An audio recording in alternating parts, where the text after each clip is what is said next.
Bismillah ar-Rahman ar-Rahim. Wassalatu wassalam. Al-Afdali anbiyahi wa mursaleen. Muhammad sallallahu alayhi wa sallam. I was kind of somewhat inspired this morning by our brother Abuesa rahimahullah ta'ala by checking out. I was just looking at some of the things he was saying in a particular video. And it made me think about some things, it made me think about wa alaikum salam to the Sheikh Muhammad, Sheikh Malik. I got to get with you, Sheikh. I want to do something with you. So I'm going to catch up with you, inshallah. Abu Ali, what's going on, Sheikh? You know what I mean? Old night shift partner. You know what I'm saying? But anyway, I wanted to talk about Tawheed and some of the things that I think that is missing from our actual call to it. But before I do that, I just want to benefit us from a bab called Fadl Tawheed Ma Yukaffiru Min Al-Dhunub. Wa alaikum salam to barakatuh. What's going on, Sheikh Abu Kash? I wanted people to benefit from this, a small little reading. And inshallah, I'm going to go through the chapter bit by bit. And then I'm going to talk at the end about what I wanted to mention, what was I inspired by Abuesa rahimahullah ta'ala. So Sheikh Abdurrahman bin Hassan rahimahullah ta'ala, the grandson of Muhammad Wahab, in his explanation of Kitab al-Tawheed, he says, now wa alaikum salam to barakatuh. He says, المراد بالتوحيد التوحيد عبادة هو إفراد الله تعالى بأنواع عبادة باطنة وظاهرة كالدعاء والذبح والنذر وغير ذلك. The Sheikh, he says that the meaning of Tawheed that the Sheikh is mentioning here in this chapter, he says it means the Tawheed of Ibadah, to single out Allah subhanahu wa ta'ala. Sorry, I got to take off this thing so when somebody calls me, it won't interrupt. Oh, there we go. I'm sorry. Forgive me. So, that he says that the Tawheed that he's talking about, Tawheed of Ibadah. And a lot of times we hear these words and we hear these terminologies. And a lot of times we misunderstand its application.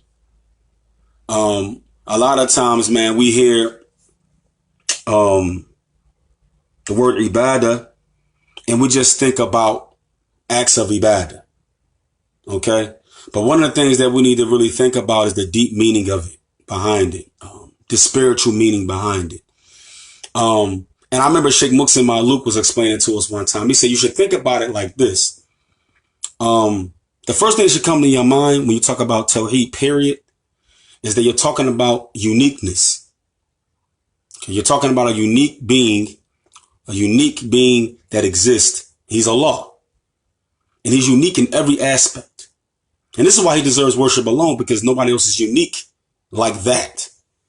Okay, people are unique in their own way sometimes. Okay, you got people who are unique in sports, unique in entertainment, unique in this, and unique in whatever.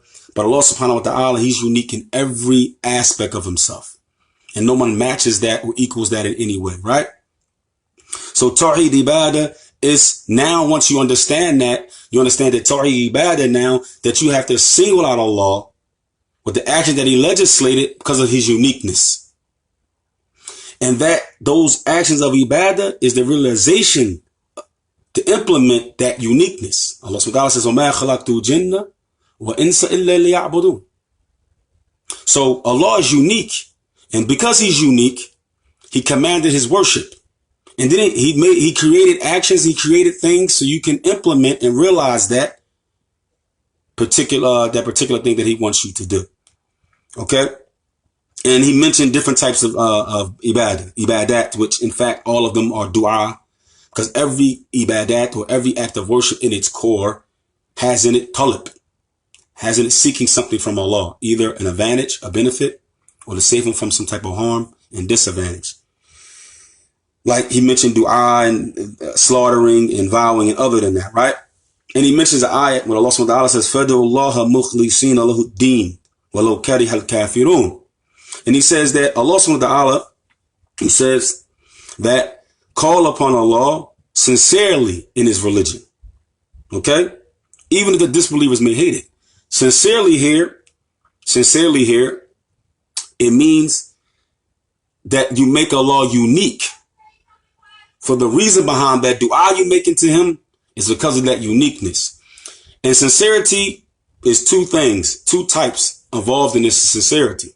It's the, like Sheikh Muqsim Ma'luk, may Allah preserve him, he said, it's the major sincerity, which is the sincerity inside your aqeedah, that Allah is unique, divine alone, without partner. Okay? Divine alone, without partner. So that sincerity makes you a Muslim. Like salam to Abdul, what's going on, Rashid? Abdul Rahman, what's going on, Sheikh?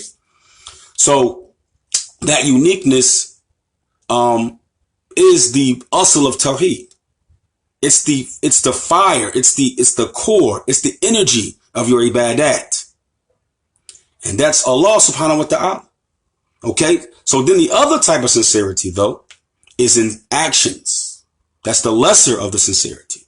And for a Muslim, he has both, inshallah. He may be weak in the lesser one sometimes. He may do riyah. He may, sin or something like that. But a kafir, though, a non-Muslim does not have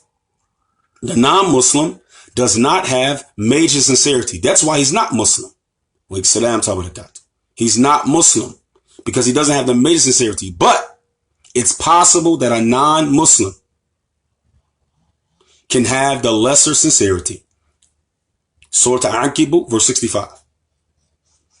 All right? When Allah subhanahu wa ta'ala mentioned them being in a fulk, the boat on the sea. Fadullah mukhlisina lahu din. Right? So when they was on this boat, and the boat was in a storm, they were about to drown, they called upon Allah sincerely at that moment. And Allah said what? When he brought them back to the barr, the land, they still was what? Mushrikeen. So how is it possible that Allah said they were mukhlis? They called upon him sincerely, but he still said they were mushrikeen. How is that possible? Because it was the lesser sincerity. Because inside of their aqeedah, they still believe that somebody other than Allah subhanahu wa ta'ala had the same type of uniqueness and particular abilities that Allah had. Namely their idols and their false gods and their Tawheed. So even if they did some actions for Allah, and we know that when they went around the Kaaba, the pagan Arabs, the kuffar, when they went around the Kaaba, they said, oh Allah, this is for you. Obedience for you. So we know they did some certain actions sincerely for Allah, but it still did not make them Muslim. So we know it's two types of sincerity. We know that for a fact. We know it's the major type, which makes you a Muslim, which is in your aqeedah, and the lesser type, which is in your actions, that we can share with non-Muslims. But the first type you cannot share, only a believer can have that, and it makes him Muslim. So anyway, فَدْعُوا مُخْلِصًا لَهُ الدِّينَ, Surah Al-Ghafir, verse 65. And Allah subhanahu wa ta'ala says, call upon him sincerely in his deen. So then he mentions, right, about the things that can wipe away your tawheed. Okay. And we also benefit from this next ayat, that sins do not make you a disbeliever. They weaken your iman. And this right here is the manhaj of Ahlul Sunnah. Right? Allah subhanahu wa ta'ala says, Surah Al-An'am, verse 82, he says, الَّذِينَ آمَنُوا وَلَمْ يَلْبِسُوا إِيمَانَهُمْ بِظُلْمٍ أُولَٰئِكَ لَهُمْ آمِنُوا وَهُمْ مُهْتَدُونَ. And Allah subhanahu wa ta'ala, he says, and those who believe and do not cover or mix their iman with oppression. They do not mix their iman with oppression. Right? He says, they are those who are safe, aminu wa hum muhtadun, and they are guided. And they are guided. First we have to understand is that the meaning of doom here, and we're going to get into that.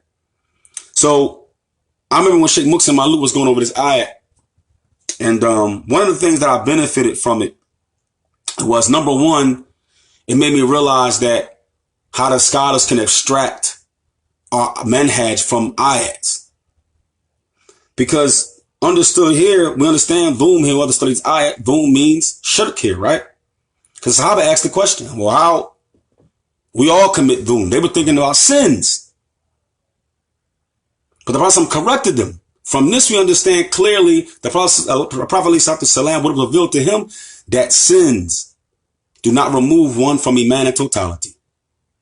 This kills the Khawarij, all these Takfiri groups, all these Jihadi groups. You know what I'm saying? So, and then, what Sheikh Muqsim Ali said, well, aminu, here, safety. Safety from what? Safety from the punishment in the grave, possibly. Safety from going to the hellfire, period. Or safety from remaining in the hellfire. They're aminu. Look at Tawheed. Okay? It can't just be theological. It can't just be some abstract stuff that we talk about. Look at the benefits of it. The heaviness of it. Right? وَهُمْ مُحْتَدُونَ. And they are guided. Sheikh Muqsim Maluk said one of the meanings of this is they are guided to Jannah. They're guided in this life to Tawheed, in the Sunnah of the Prophet ﷺ, and they're guided in the hereafter to everlasting paradise. In Allah Ta'ala alam. Anyway, Sheikh Hassan Abdul Rahman, rahimahullah Ta'ala, he says, وَاللَّبْسْ هُنَا الْخُلْط وَمُرَادْ بِالذُّومْ هُنَا الشِّرْكِ أَكْبَرُ. He says, the meaning of lips here, when Allah says that, وَلَمْ يَلْبِسُوا, they don't clothe, or they don't cover the iman with oppression. He said this means mixing. Okay, and then he says the word dhum here, as our brother Abu Kasha, he said dhum here means ash-shirk al-akbar. Ash-shirk al-akbar. So a person who wants to receive safety and guidance, then his iman cannot be mixed with shirk. Just like you mix oil and water. You can't do that. So we understand right from here, what? Shirk. If you don't mix it with shirk. And how do we know that? We know that from the narration. We bring our evidence now in the hadith of Ibn Mas'ud radiallahu anhu. غير موفوعا إنما هو الشرك ألم تسمع إلى قول عبد الصالح. When the Sahaba, Ibn Mas'ud narrated, when the Sahaba, they were like, hold up. We all commit oppression. What's going on here? We done. I know I said boom, but the Prophet ﷺ clarified it for him. He said, it is shirk. Have you not heard the statement of the righteous slave? Luqman. Inna shirka la dhumun azim. Okay? So, this also establishes the fact that Sheikh Muqsim Maluk said, this is evidence in the Sunnah, something simple that we always can bring, that you need to Sunnah. So those who don't believe that the Hadith, or you don't need the Sunnah, the Prophet ﷺ is the explainer of the Quran. And he explained the Quran in his Sunnah. This ayat, we wouldn't understood it. We'd have understood like the Sahaba did. We would have understood it like the Sahaba did if the Prophet ﷺ didn't clarify. And we find this in his what? In the collection of Hadith. So it kills the argument that you don't need the Sunnah. The Sunnah is Islam. Islam is the Sunnah. Okay? بإذن الله. So it's أراد أن من لم يجتنب الشرك لم يحصل له آمن ولا اهتدى بكلية. He says, so the person who commits shirk and doesn't stay away from it, then he does not get safety, he does not get guidance. وأما من سلم منه فيحصل له من آمن واحتداء بحسب مقامه في الإسلام وإيمان. فلم يحصل آمن التام واحتداء تام إلا لمن لم يلقى الله بكبيرة مصير عليها. وأما إن كان للمواحد ذنوب لم يتوب منها حصل له من آمن واحتداء بحسب توحيده. So وقدر معصيته. Now the Sheikh he said, so after the person doesn't leave off shirk, okay, then he doesn't get any safety or any guidance in kulliyah at all. Okay, so these are benefits of Tawheed. Okay? He said, as for the one who doesn't fall into major shirk, doesn't fall into shirk, then he gets safety and guidance based upon his position in Islam and Iman, and what he stays away from sins and disobedience. For example, you got two brothers, right? You got two brothers. One dude, they both Muslim, all right? They both trying to do the right thing, but this guy got an alcohol problem. This brother, or he got a, drug problem or whatever. We're just talking real because that's where we come from. You know what I mean? He got a woman problem. He can't let him go. You know what I'm saying? Whatever problems he may have, you know what I'm saying? Selling dope, whatever, you know what I'm saying? Maybe shoot heroin. I don't know. The one brother, he's a lot cleaner than that. Saying he don't have those same issues. Okay? Both of them believe Allah is one. Both of them try to fast Ramadan when it comes in. Both of them go to Jum'ah. But which one of them openly, as you can see, we had the judge, which one of them will have more amin or more guidance, more safety and guidance? Both of them have it. They have Tawheed. They have monotheism. They both accept that Allah is one. But they're on levels. We sit down top of the couch. They on levels. Oh, what's going on, cousin? What's up, Louis? What's going on, brother? But anyway, right? So that shows that Iman is on levels, that faith is on levels. Not every Muslim is going to be the same. So we get this idea out your mind, well, I can't believe he did that. He's Muslim. What do you mean? He's a human being. Every Muslim is not going to be righteous. Okay? Every Muslim is not going to be on this level. No, it's going to be levels to this thing. Allah clarifies that in Surah Al-Fatir. We got the Sabiqun bi Khayrat, the foremost in faith. We got the Muqtasidun, the middle course Muslims. Okay? We got the Sabiqun, those who do obligations and voluntary acts and stay away from what's haram. Then you got the Muslims who do the obligatory acts and they do some of the voluntary, but they don't do many. And they stay away from most of what's haram. They strive. Then you got the Muslims on a third level underneath who don't stay away from what's haram. They leave off obligations and they don't do nothing that's voluntary. You understand what I'm saying? So when you meet Muslims in the street, they're going to be on one of these levels. I don't care where you at in the world. They're going to be on one of these levels. So don't be shocked that in the same household, you got one brother real religious and one ain't. Okay? That's just how Allah made things. Okay? So, now we know from Tawheed that even if a person dies without making Tawbah, what's the manhaj for that? A Muslim, straight criminal. I mean, anybody live in Philly, you already know you got Muslim criminals, but we already know. I ain't even got to explain that. Big beards, and they straight gangsters. Okay? Let's keep it real. All right? You got the real religious brothers. All right? You got a mixture of things, right? Now, you got the dude, he's selling drugs, he's doing all of that. He died, he gets shot up. He died. He never made Tawbah for none of those sins. But he did believe that Allah is one. He did believe in the Prophet Muhammad alayhi salatu wasalam. He believed in the messengers. He believed in the books. He believed. So what's our understanding of what happens to him? The first ayat you come with, that Allah subhanahu wa ta'ala, inna Allah la yaghfir an yushrika bih, wa yaghfir ma duna dhalika liman yasha. That verily Allah does not forgive that partners is made with him. Polytheism. Okay? Paganism. But he forgives what is less than that to whom he wills. So he's under the Mashiach of Allah subhanahu wa ta'ala. This is what Tawheed gets you. This is what we gotta understand. See, we gotta understand that this Tawheed thing is not just theological. It's a real thing. It's a real thing. And look at the benefits of it. How you don't want that for another human being? How you don't want that for your neighbor? How you don't want that for the other creation? See? We get selfish. But this benefit is for everybody. For all humanity. Allah subhanahu wa ta'ala says, وَمَا خَلَقْتُ الْجِنَّ وَإِنسَ إِلَّا لِيَعْبُدُونَ. I created mankind and jinn. Jinn and mankind to worship me. Hold up, we the only ones that's mankind? I know I ain't a jinn. You understand what I'm saying?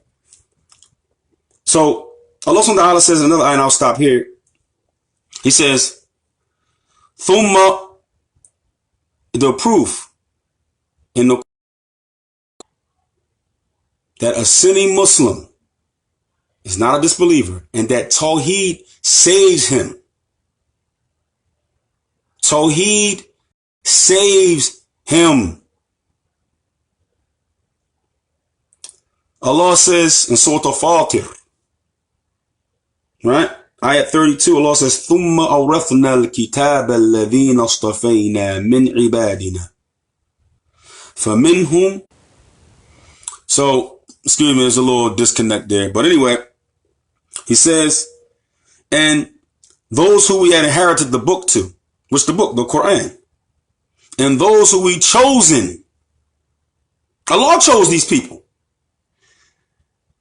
from our slaves. Now look at the names that he said, inherit the Quran, when they believe in the Quran, and the Lord chose them.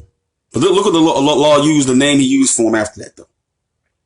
From our slaves. Slave here doesn't just mean human beings, because you could be a slave to Allah because you have to obey the universal laws. You humans, you can't transgress certain things. That everybody submits to the decree of God, or the decree of Allah. Everybody. Muslim or not. You gotta go to the bathroom. You gotta eat. You gotta sleep. Whatever happens in your life, you don't know what's gonna happen tomorrow. You can't change what happened in the past. You stuck in a ball, and you can't get out of that ball, Muslim or not. So everybody is a slave. But specifically, Allah here, this slave here doesn't mean that general meaning of slave. Here it means the legislated meaning of slave. A worshiper. Somebody who has faith. Somebody who's a believer. Somebody who's within Islam. فَمِنْهُمْ ظَالِمٌ لِنَفْسِهِ. And from them are those who oppress their own souls. So this goes to show you. So let's give each other hope. This goes to show you that Tawheed is stronger than any sin you can commit outside of shirk. And it wipes it away. Even without Tawbah. Now, you should definitely make Tawbah, because Tawbah is worship. Tawbah is actually an act of worship. But if a person dies without it, then he's under the will of Allah. The Sheikh, he says, فَظَالِمٌ لِنَفْسِهِ هُوَ الَّذِي خَلَطَ عَمَلًا صَالِحًا آخَرَ سَيِّئًا. He said, فَظَالِمٌ لِنَفْسِهِ is the one who mixes righteous actions with evil actions. فَهُوَ تَحْتَ مَشِيَّةِ اللَّهِ إِنْ شَاءَ غَفَرَ لَهُ إِنْ شَاءَ أَخَذَ بِذَنْبِهِ نَجَّاهُ بِالتَّوْحِيدِهِ.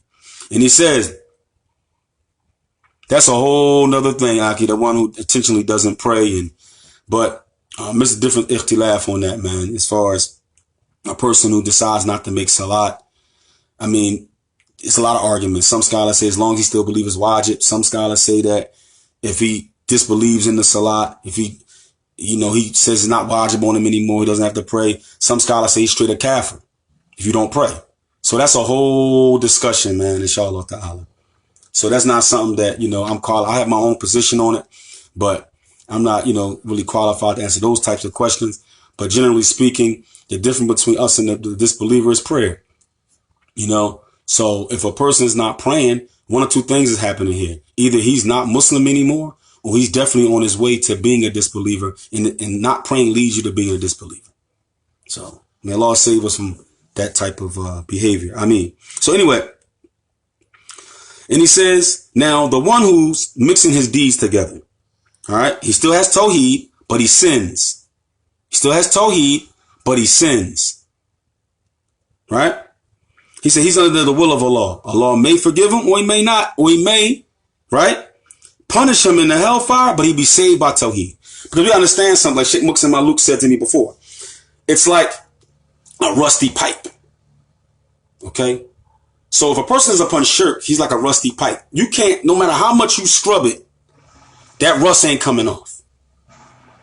If it's rusted inside and out, it's rusted in there, in the pipe. But if it's just some spots on it that's rusty, you can get the rust away, scrape it off.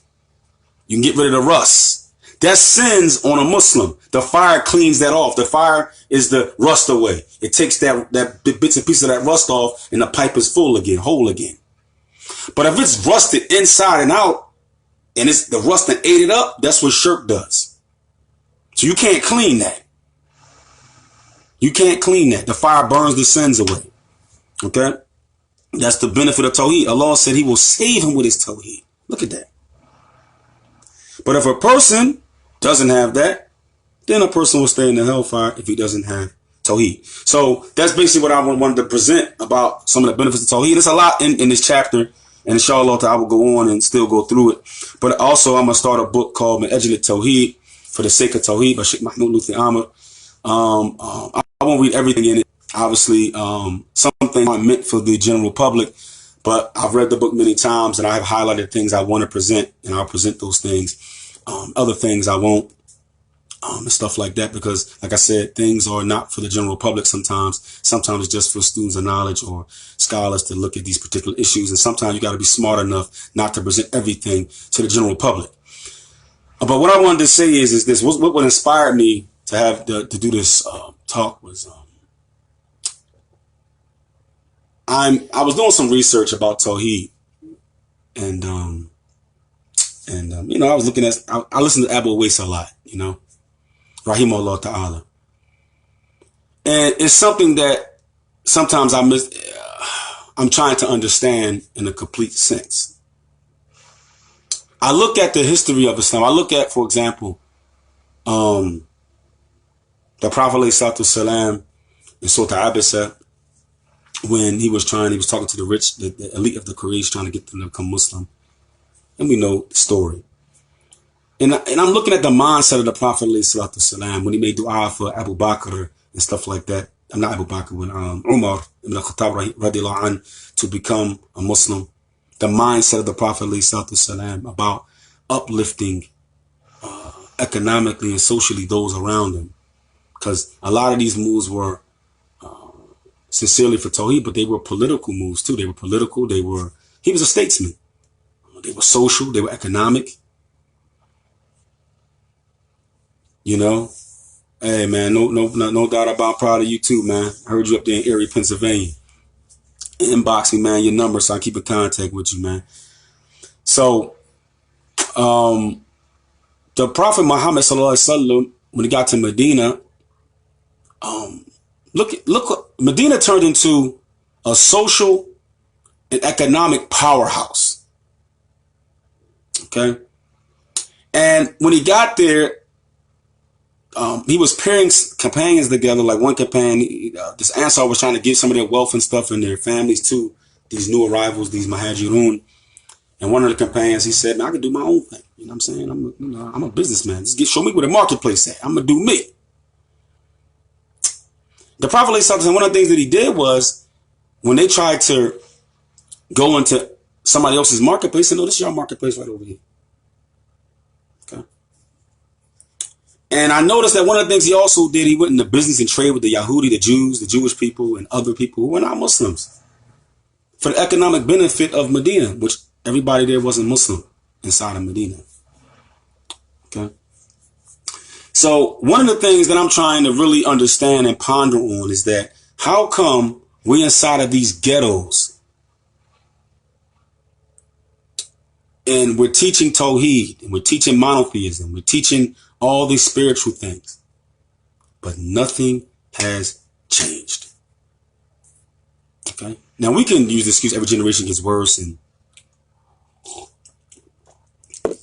we're in that time period, things like that, and I can go with that. But I'm saying is that what I'm seeing is this, and this is my opinion. Okay. We don't know the difference between spiritual enlightenment and physical achievement. Okay, let me explain to you what I'm talking about. We believe, which is true, Tawheed is the answer, right? We're going to teach Tawheed and all of that. But we've been doing this same scenario for decades now in Philadelphia and other places around America. Sitting in the masjid with a book open, giving out flyers, calling people to Islam. And many people have become Muslims. It's the fastest growing religion in America. But you look at our communities, though, there hasn't been a single, mostly a change. There's been a cosmetic change. But there hasn't been an economic or social or educational uplifting of the people around us or ourselves. And the reason I'm saying that it hasn't been is because only thing that we're focusing on, mainly, is the spiritual enlightenment. Okay? And something's wrong with that too, because if that was as it's supposed to be, where's the physical achievement that comes along with it? Because the Prophet ﷺ had spiritual enlightenment to his people, and it was a physical achievement. You saw a physical change economically, socially, educationally to the whole nation of Arabia. Something's wrong. Something is really wrong here, because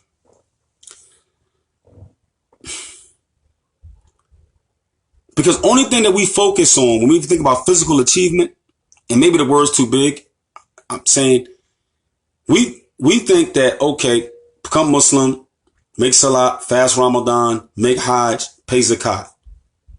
We cut your pants leg, grow a beard, trim your mustache, wear a kufi, have a prostration mark. That's as far as our physical achievement goes.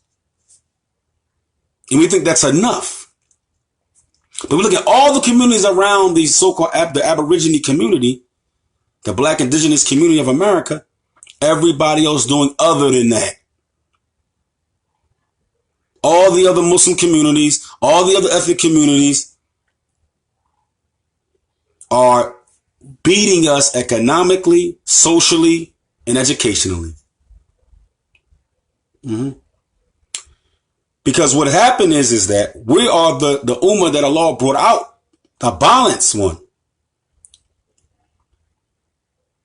We should be leading the charge in economic change and social change and educational change.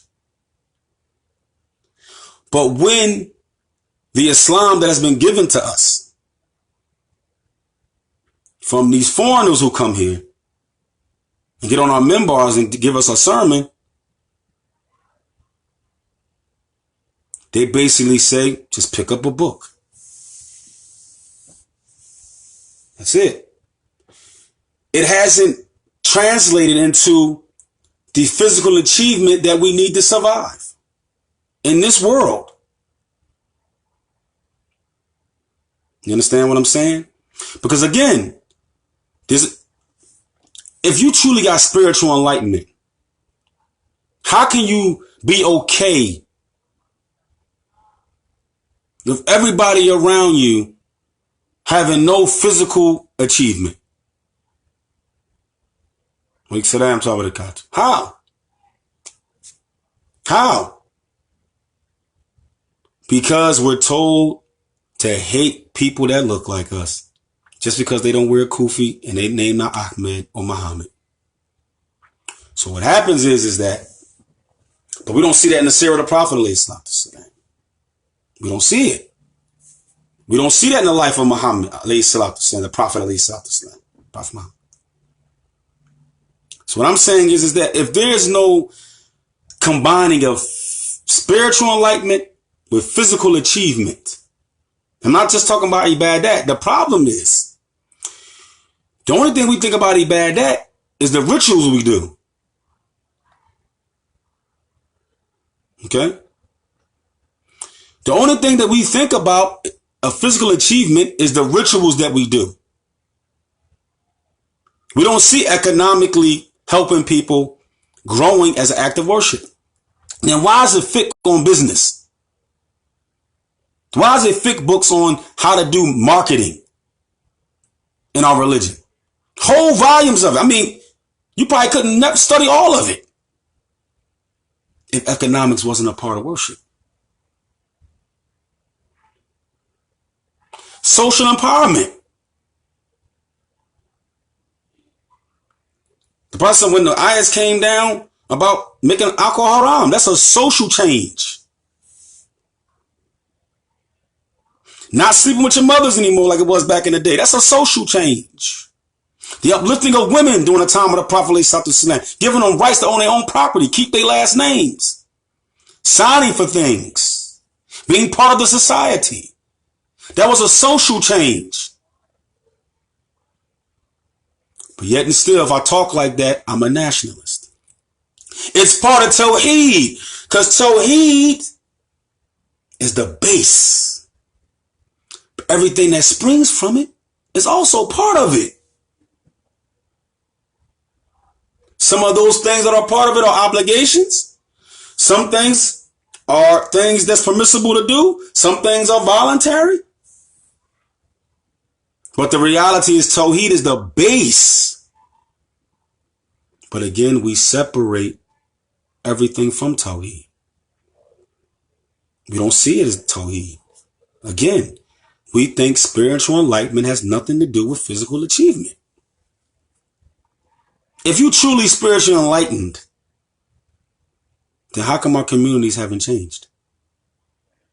We need to ask ourselves that. And I'm not trying to go long. I'm just keeping it real. If we're truly spiritually enlightened, walking around with our nose up, these kafirs, these this, these that, you haven't given them nothing except a pamphlet. What they want to follow you for? You don't own no businesses. You don't own nothing to show them. They want to follow you for.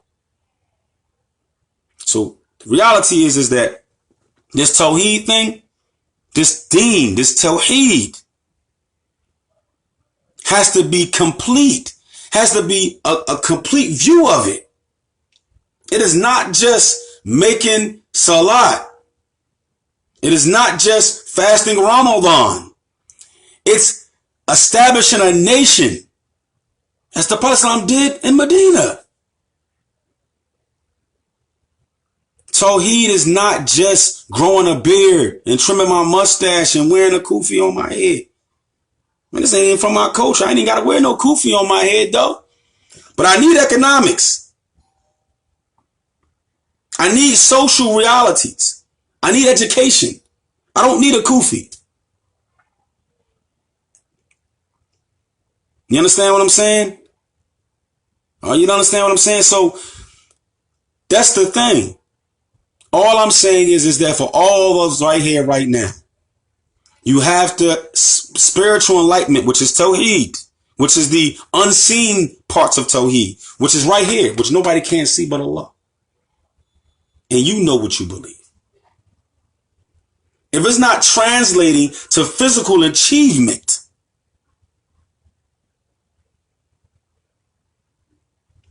then what are we doing? My community consists of, just like it was in Medina, Muslims and non-Muslims. And guess what? The Prophet, everybody benefited from every move he made. You understand what I'm saying? Because, again, spiritual enlightenment, which is Tawheed, Taqwa, Iman, economic realities.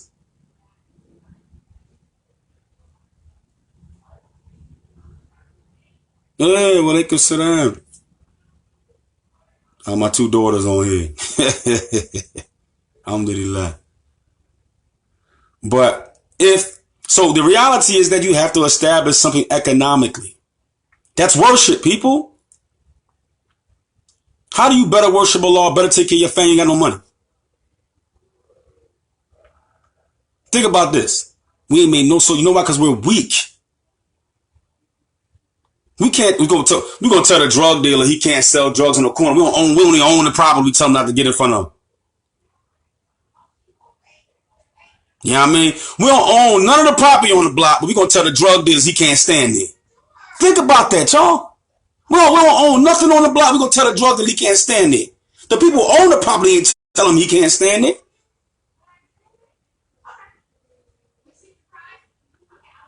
You can't tell him he ain't standing there. Because the only thing we want to get people to stop committing shirk, which is the first thing we should do, no doubt. The first social disease is shirk. No doubt. Wake Saddam talking about the cat. But the reality is this, though. How do we keep those people who we got them off shirk. We got them off alcohol. Got them off drugs, maybe. Okay? For the ones who we do, right? Now, we can't get him a job. A place to live. Now, how long this man gonna stay off drugs or stop selling drugs?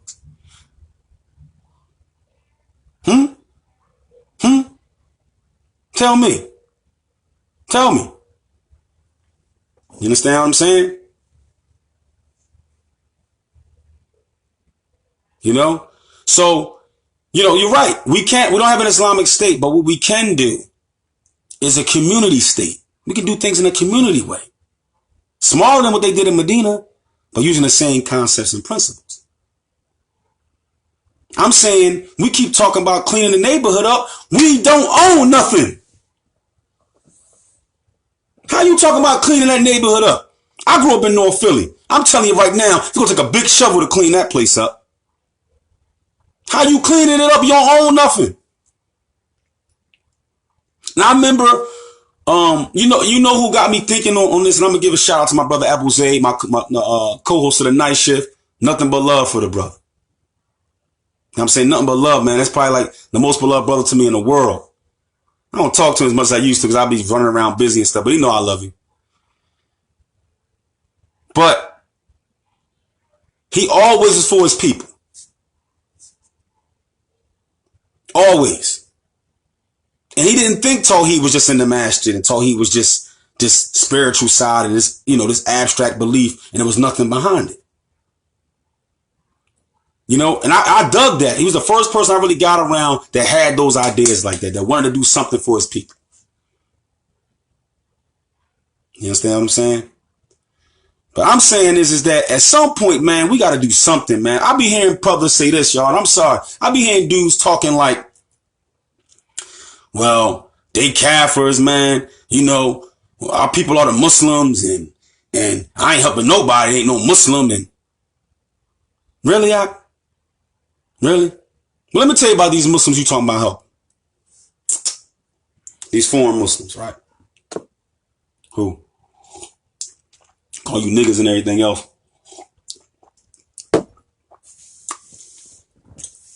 Call you out your name behind your back. All that. Now, I live around, most of the Muslims where I live at are foreign.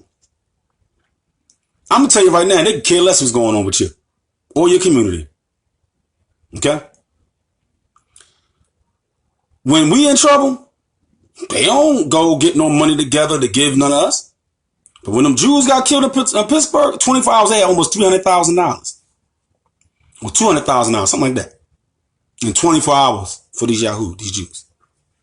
Then another 70,000 on top of that. Okay? When the synagogues got shot up, they built human walls around the synagogues in Canada. They got businesses in our neighborhood. We get shot up all the time. You don't see them putting no walls around nobody. You don't see them coming to the aid of the young black kid getting shot up and stuff like that, coming down the block and helping out with the drug dealers and using their wealth and influence or their political things they gain from being here that we don't get in a land that's been belonging to us for hundreds of thousands of years. And they immigrants. They don't. You see them? I don't.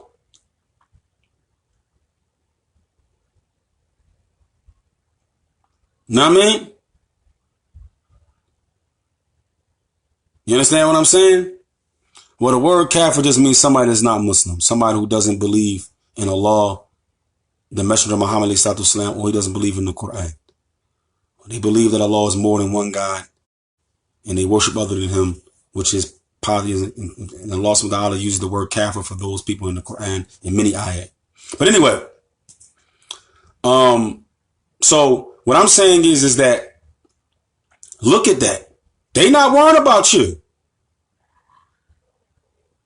They come in your community and make billions off of you.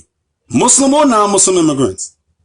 All that money go out the community, back to the suburbs, to build their mosque, to build their community up. And guess what? You can't open up a store in their neighborhood. So don't give me These foreigner stuff. I live here. I'm telling you what I see. They ain't worrying about us. They don't respect us, and they ain't worrying about us. You need to worry about yourself. You understand what I'm saying? Get your own economic base, your own social reality, your own educational reality. That's it. Dawah is for everybody. Calling the Tawheed is for everybody. But economically and social education, you don't have to be for everybody. Why would I take a business and put it in a Caucasian neighborhood or an Indo-Pak neighborhood, and I live in an Aborigine neighborhood?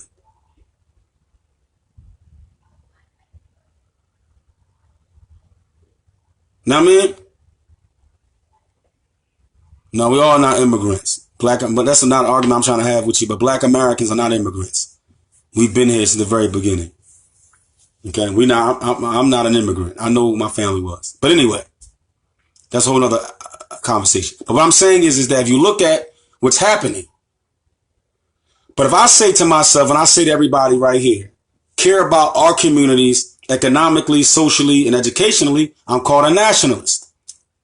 But everybody around you do the same thing. Everybody around us do the same thing. But it doesn't mean, just because Dawah's for everybody, doesn't mean that economically, social, education, I got to be for everybody. I have to be for the people around me. When it comes to certain aspects of life, because it behooves me to make sure they're successful, because I got to live around these same people. It doesn't behoove me to take money and send it to Syria or Pakistan. Why would I do that? You understand what I'm saying? So again, spiritual enlightenment is not translating to physical achievement. Anytime it's all those Muslims in a particular city and we haven't affected that place at all, just cosmetic. People are putting on Muslim clothes, saying Muslim slogans, and coming to the masjid. But we don't own the masjid most of the time. You understand what I'm saying? We don't own the masjid some of the times. A lot of the times we don't own the masjid. Paying rent. You know what I'm saying? So, so the reality is this. People are gonna basically help their own. Plain out simple. But they teach us just help Muslims. That's not even possible. Okay? So all I'm saying is that to all the men on here, if you really want to do some good, an act of worship, because good is for everybody. Okay? If you're a person of Tawheed, and you're a person that's trying to be up moral character, and you're a person that's trying to have spiritual enlightenment and physical achievement along with it, then we need to stop tripping and put our money together and start establishing an economic base that benefits us and non-Muslims who are Aboriginal, indigenous black folk of this country. And when we give in Dawah, we give Dawah to everybody. As far as Tawheed, accepting Islam. But when it comes to uplifting, empowerment, and building a community, we need to put all our effort in the neighborhoods we live in and the people from our own tribe. Because they're the only ones on the lowest of the totem pole. They need our help. The foreigners don't need our help. I'm trying to tell you, I live here. They don't need our help when it comes to economic, social, and educational realities. They don't need our help. Okay? Now, they might need our education as far as Islam is concerned. But guess what they do? They send people overseas to learn to come back and teach them. I mean, one of the things the first thing I think we should do, really, is you need an economic base. Okay? Don't think about building something in your mind yet. The first thing you got to get people to do is start spending their money outside of their community. You got to get people to start bringing their money back to the community they live in, open up businesses in their own community. See, the first thing we think is that you go to school, get educated, but we've been doing that for decades and nothing's changed.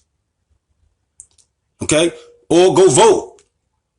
You vote, but you voting without money. You vote without any block. You don't have no money and no block. So you put somebody in office, he ain't listening to you because you don't have no money. He don't get no tax revenue from you. Right? He don't get no benefit from you, but he will listen to you now and give you actually what you want politically. I'm just saying it don't work. And I ain't saying go vote, be part of a political system. I'm just mentioning a reality. So the first thing you got to do is we got to start being men and find out we got to get money together. I'm telling you, man, I work down here. I watch the Mexicans, man, Ethiopians, the Somalians get together and drop their money together. It's a whole town here that they own most of the town. They only been coming since the 90s. They only been coming to America since the 90s. How you been coming since the 90s? You own a whole town almost. Most of their congressmen in that community are Somali and Ethiopian who speak for them to the government and everything else. You know what I'm saying? No, we're not. No, he's talking about. We're not talking about seeking. Finally, obviously, we're not talking about. We do seek knowledge, Cheryl Smith. We're not talking about that. We're talking about spiritual. That's spiritual enlightenment. I'm talking about physical achievement. So all the studying we can do, but I still supposed to stay poor and supposed to stay oppressed and supposed to stay the lower on the totem pole, but just got a book in my hand. That's what you're saying? That don't make sense. Okay? You know what I'm saying? That's not what I'm saying. I'm not saying don't seek knowledge, but knowledge just ain't in Islamic books. You know what I'm saying? No, they need to buy the masjid before they buy new sneakers. You're absolutely right. They need to buy the masjid. But one of the problems is, if you don't have any economic base, how you gonna buy the masjid? The first thing we do, we live off the sadaqah system. Just the community gives sadaqah and we just keep paying the bills.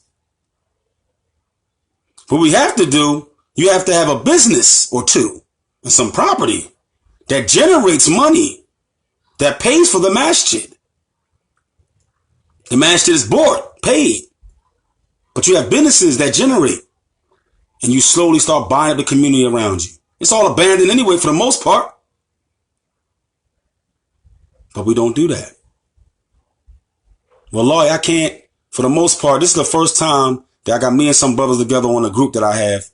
The first time we're sitting there talking about group economics and actually attempting to make this move. I remember Abuesa, my brother, my co-host on night shift, talking about this forever. You can't get us all in a room together.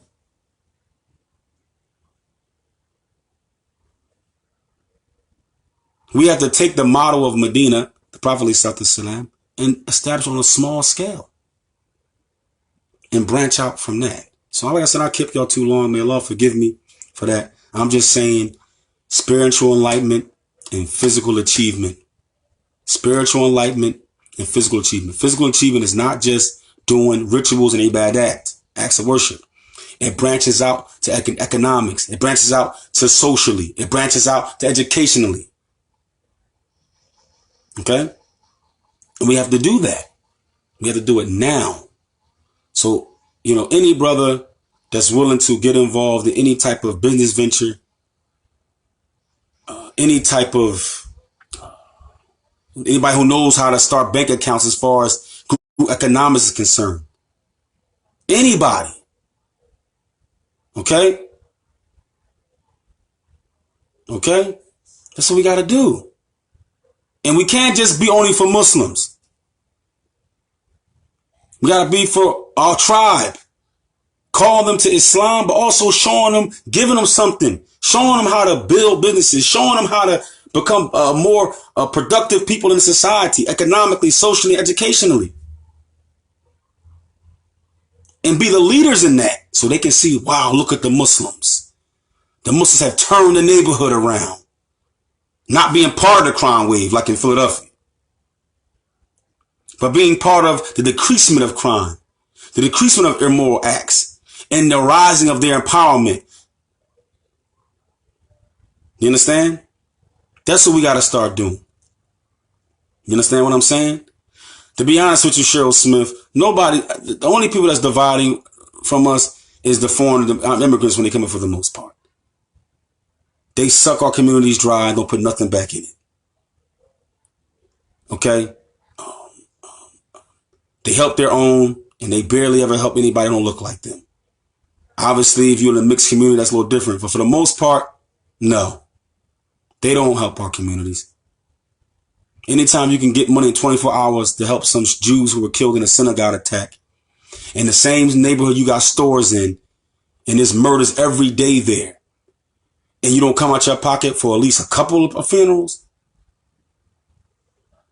and you don't say nothing about the violence, but yet and still you'll sell bottles, the oil bottles. You know them young black kids is coming in there buying them to sell dust, to sell drugs in it, but you sell them the bottles by the cases, knowing they're going to go sell drugs. You're not doing anything in my community. When you from Yemen or wherever, you coming and you selling blunts and cigarettes and alcohol and pork. Markets like Cousins, owned by Palestinians. You sell my people pork and other poisons. So I'm not going for that. I'm not trying to hear that stuff. I'm not trying to hear that. What separation? Who divided from? They came to my land. Land of my ancestors. They here in my land. It's my country. I was here before the European. I was here before the Mongoloids. We were here before all these Africans, these Arabs, all of them. They in my land, benefiting from me, eating off my land. And they can't give me nothing back. They can't respect me. They can't respect me. And the excuse is because I don't respect myself. The excuse is, look how we act. You the Muslim coming here. Where's your kindness of the heart? Where's your rahmah for creation? I gotta come to you and grovel in front of you? No, I'm not groveling in front of nobody. It's my land. You a guest here. You a guest in my country. Just like the European is a guest here. Well, he ain't no guest. He just came and took the land over. But everybody else, they guest. They guest. You can't respect me in my home. And all the benefits you get by writing your as Caucasian on your immigration thing, and all the benefits you get when you get here, that's a whole other story. You won't even share them with us. You won't come to our community and say, hey, look, I see y'all trying, but y'all don't know how to do this thing correctly. This how you do it. You want to help your people? You want to help yourself? This is what you do. This is how you deal with the government. Hey, know what we're going to do? Instead of saving up money to bury some dead Jews, right? We're going to get this money up to give y'all so you can buy this building. And y'all can start y'all economic establishment from this building right here. You own it now. It's yours. Just keep the taxes up. But no, you got hundreds of thousands of dollars to bury some Jews. Let's just keep it real. We don't want to say things that's real because we're afraid what people going to say. Then another day they got 70,000 up. Okay? Is that Tawheed? Is that Tawheed? No, it's not. It's not Tawheed. Tawheed is a rahmah for the creation. Okay? But you only want to make political moves in my land. You want to give money to dead Jews. You want to surround block your hands up around synagogues. That's all political. That ain't Tawheed. That don't even seem sincere to me. But the communities you live, the communities you got your stores in, the communities you selling alcohol, you selling pork, you selling cigarettes, you selling blunts to my people. But I'm supposed to smile in your face. Them oil bottles you selling, all them oil stores in Philly and Chicago and New York, you know them young guys coming in buying them bottles to sell dust and drugs on the street, but you still sell it to them by the dozens. Let's keep it real. You supposed to be my brother. But you don't care about my people. You don't care about me. And when I say I'm caring about my people, my Aborigine people, the people that have been slaughtered, oppressed, killed, history been changed, names been changed, shot by police, killed by everybody, oppressed by everybody, raped, imprisoned in their own land. I'm telling you, that's what I need to care about. Because that's who I come from. Me. My ancestors was raped and slaughtered in this land and couldn't call themselves Indian anymore. Couldn't call themselves Blackfoot anymore. They were hung upside down and shot and burned if they did. Wait a minute. But as soon as we start talking about self-empowerment, I'm a nationalist. I'm a nationalist if I talk like that. What's a nationalist? What are you talking about? I want every human being to be successful. But my people need me right now. You understand what I'm saying? My people need me.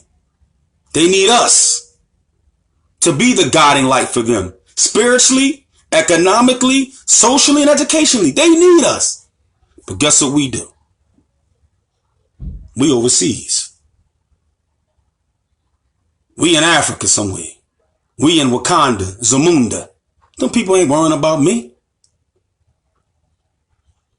Them people ain't worrying about me.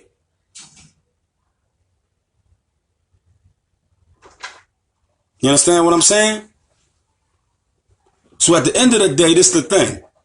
I'm saying to everybody, if you really want change, it's a three-step, it's a couple of step approach.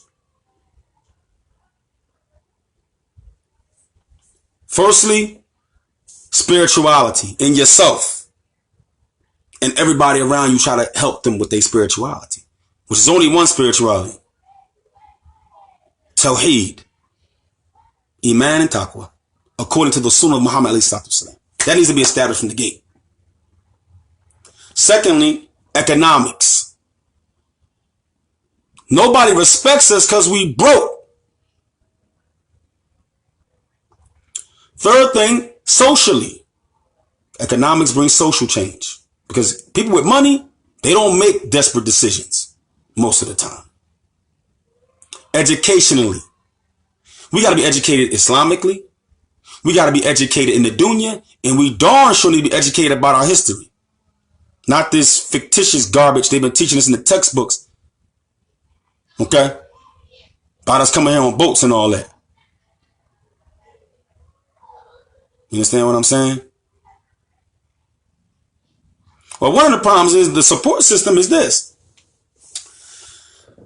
You got to start worrying about your environment around. You got to start worrying about the people in front of you. And when you worrying about other people all the time, that's what happens. And then when you telling your people, like right now, I'm saying, yo, who is it that got some expertise in something? Who got expertise in education? Who got expertise in bank accounts and finance? Where y'all at? Where y'all at? You understand what I'm saying? Where y'all at? But the first thing, man, I ain't staying in Catholic country, man. I'm going to go to overseas and make hijrah, man. Oh, really? We all making hijrah? They ain't even a reality. They ain't in reality. I know what is reality. I live in America right now. And guess what? It's the land of my ancestors. I don't hate this country. You know what I'm saying? I don't hate this country. Now, I may hate the kufr that exists in the country, but I don't hate this country. You understand what I'm saying? I want good for the place. So, like I said, man, you know what I'm saying? But, but we going to keep on. We always talking about, and we always talking kumbaya with everybody. Everybody problem our problems. And we always underlook our own problems. We always do that. I remember a brother named Abuesa, man, he lives in Canada. He was just saying, look, man, if we're going to do business and group economics, he said, man, you can't be worrying about these foreign Muslims. They're not going to support us anyway. Something I just learned that was so crazy, right? You know that white communities, right? Caucasian communities, pilgrim communities, because they immigrants too, right? You can't come in their neighborhood without putting back in their neighborhood. You cannot have a business in their neighborhood without town meetings and putting back in that community and hiring them. I'm going to tell you that straight up. We the only people who let people come up in there. How you in our neighborhood, we paying you rent? How we paying you rent? We open up a business, we paying a foreigner rent. But go try to go in the Asian community, open up a business. Go in the Indo-Pac community, open up a business. Go in the Arab community, open up a business. It ain't happening. You ain't getting in there. But guess what they do? Because they believe in group economics. They believe in keeping their money in their neighborhoods, in their own pockets. But they come to our neighborhood because they know they make money off of us. We spent 800 billion. We spent 800 billion as a people. And guess how many times that money flow around our community? 0. You understand what I'm saying? 0. Like again, I'm going to keep saying, because we have made Tawheed only theological and a spiritual movement. There's no connection between our physical achievement and our spirituality. Helping my folk economically and spiritually, educationally is an act of worship for me. It's a good deed. I'm a little saleh. That's why I got the energy for it. It ain't about nothing but that. And guess what? I love my people. I love my culture. I love that I'm Aboriginal. I love that I'm indigenous to America. I love our culture. It goes back hundreds of thousands of years right here in this land right here. Pyramids and ancient cities and language and all that. You know what I'm saying? Older than anything that's in Africa. I'm proud of that. You understand what I'm saying? I'm proud of my great-grandmother Nan being Blackfoot Indian. Beautiful so-called Negro woman. Long black hair. Straight up Indian. I love that. But the problem is that until we take control of our environment, people going to still keep robbing us and getting over on us and chumping us. Because again, we have separated spiritual enlightenment from physical achievement. Tawheed is all of what I just said. And we're not really implementing Tawheed. That's why. Because it's just theologic to us. It's theology. There ain't no real Tawheed movement going on. It was a real Tawheed movement going on, man. The football stadiums be filled with people, man, for election. There was a real Tawheed movement going on. Man, we'll own everything in them neighborhoods, man. People be safe in those communities. You know what I'm saying? So, this is how it go.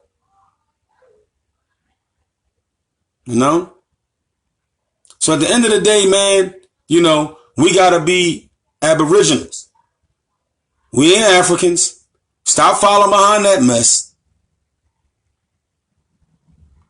Stop following behind everybody. And learn your heritage. Plain and simple. And learn your deen first and foremost. And don't even go black with the said bad, whatever his name is, brass, whatever, man. There's no point in going back for people like that, man. Let him go ahead and do his thing. Islam existed before the Arabs. Adam was a Muslim. Abraham was a Muslim. But again, don't go back and forth with these people. You know what I'm saying? Because when we have those type of going back and forth, you know what I'm saying, nothing gets done. If you want to speak out against Arab religion and all that type of stuff, I'm saying I'm trying to benefit our people. No matter what you are. If a Christian come up to me right now and say, hey man, I got a way to start some economics, man, to build for affordable housing so people can own their homes, we can buy land, I'm getting with them. I don't agree with his religion. I don't agree with his belief system. I agree with that goal that he's doing, though, and I'm going to help him in that goal. Why? Because I want to uplift people. I want to help people. And if all you can do is sit there and go back and forth and talk about Arab religion and waste people's time with all that madness, then go ahead and waste people's time with that stuff, man. We've been wasting. You go ahead, man. Said Brad, waste people's time with that, man. It's a waste of time, bro. It's a waste of time. Just because you think I follow Arab religion, that means you can't have group economics. That means you can't buy property with people. That means you can't start a school system based upon teaching our kids their real heritage, mathematics and sciences. What that's supposed to mean? Okay, you think I follow Arab religion? Okay, that's your choice. But I'm saying is, put your money where your mouth at. All right, I follow Arab religion. Okay, that's what you want to believe. All right, where your money at? So you ain't talking about group economics. You ain't talking about coming and help. Then get off my page. Plain out and simple. You want to troll and talk all that stuff. You ain't talking about solutions. Get off my page. Because guess what? Whether you Christian or what you are, I could be from an Arab religion. Guess what, bro? We still got to live in the same condition. And we're going to either help each other out or you're going to argue with me. Okay? Now you want to talk theology? We can sit talk theology. I ain't never going to accept what you're saying. I'm never going to worship what you worship. I'm a person of Tawheed. I ain't never going to bend to kufr and shirk and polytheism. I'm never going to say that Jesus is Allah and the son of Allah. I ain't never bowing to that.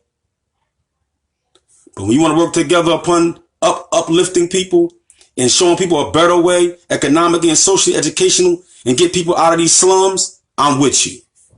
I'll work with you. You understand what I'm saying? So again, before I get off, you know what I mean? Okay, then we can get the solutions down. You know what I'm saying? You know, if you don't want other people's ideology and stuff like that, that's good and well. Okay?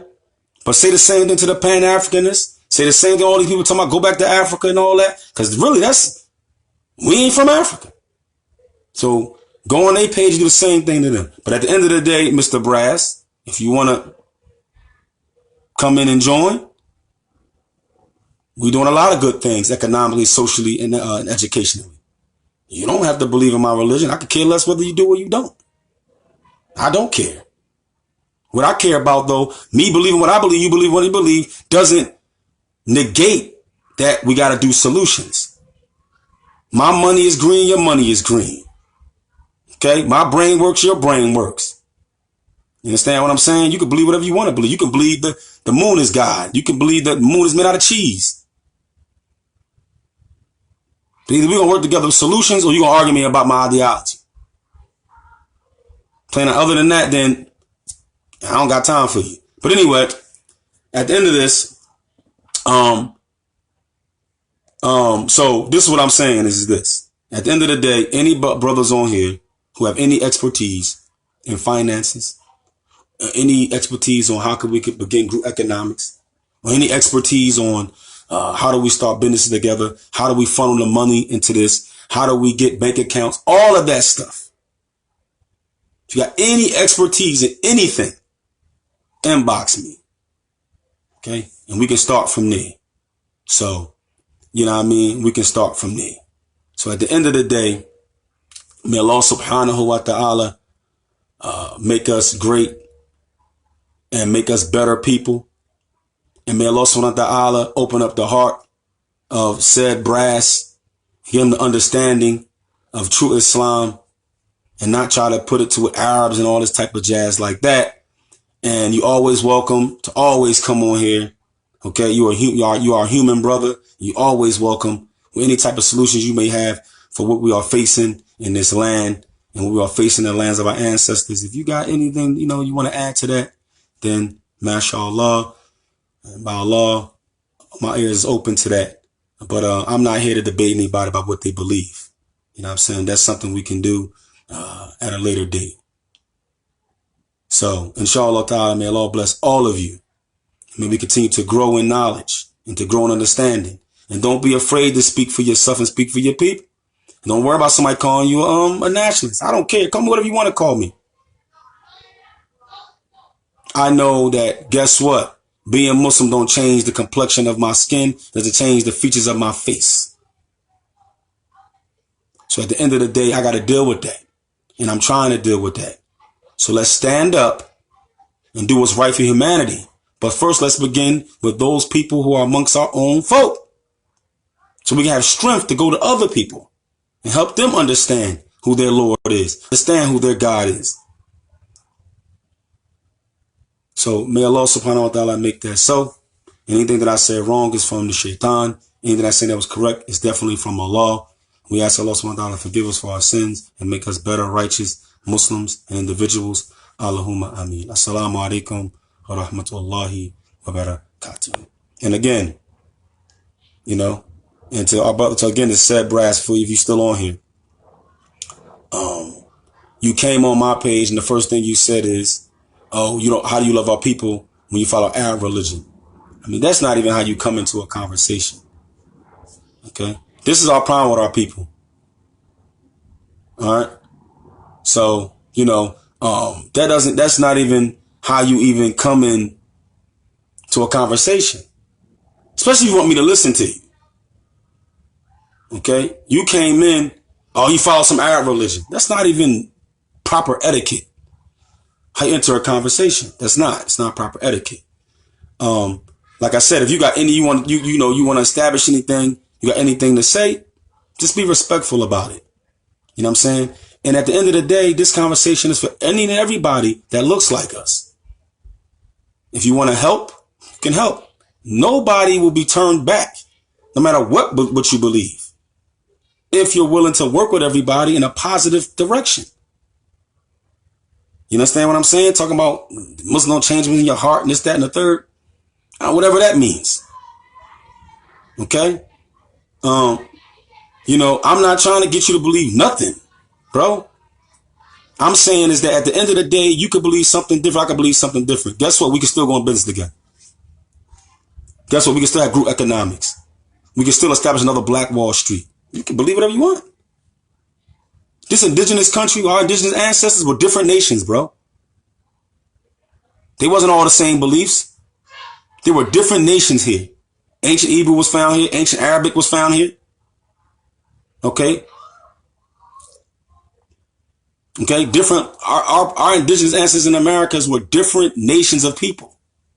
Yeah, they were all Negroid, so to say, and black, whatever you want. I don't even like using those terms, but they all was, but they all was different nations. Okay. But guess what? The cities had no defensive walls around them because they all worked in unison. So what I'm saying to you is that, listen, I don't have to believe what you believe, and I'm never going to accept what you believe. I don't have to. And I'm always going to defend Allah's right to be worshipped. I'm always going to defend the belief of the messengers from Adam, Jesus, Moses, Abraham, Muhammad. I'm always going to stand for that. But at the end of the day, I'm not going to throw you out with the bathwater, brother. I'm not. I'm saying is that we all have a particular goal in mind. And the goal in mind is to help our people get out the rut that they're in. Because guess what? Whatever it is that you believe, whatever I believe, whatever some other Aborigine believe, we all still in the same rut together. So when I'm clawing out the hole, you can grab on my shoulder if you want. I'll pull you out the hole, bro. I'm not going to say, oh, you ain't Muslim, and drop you back in the hole. I'm not going to push you. I'm not going to get to the top and put my foot on your face and push you back in the hole. Brass, Mr. Brass. And I hope you wouldn't do that to me. You understand what I'm saying? So, we all mature adults here. You can believe whatever it is you want to believe. But take our heads out our behind and let's get our egos off our shoulder and help our folk get out the predicament that they're in to the best of our ability. And I ask Allah subhanahu wa ta'ala to make that so. Assalamu alaikum wa rahmatullahi wa barakatuh.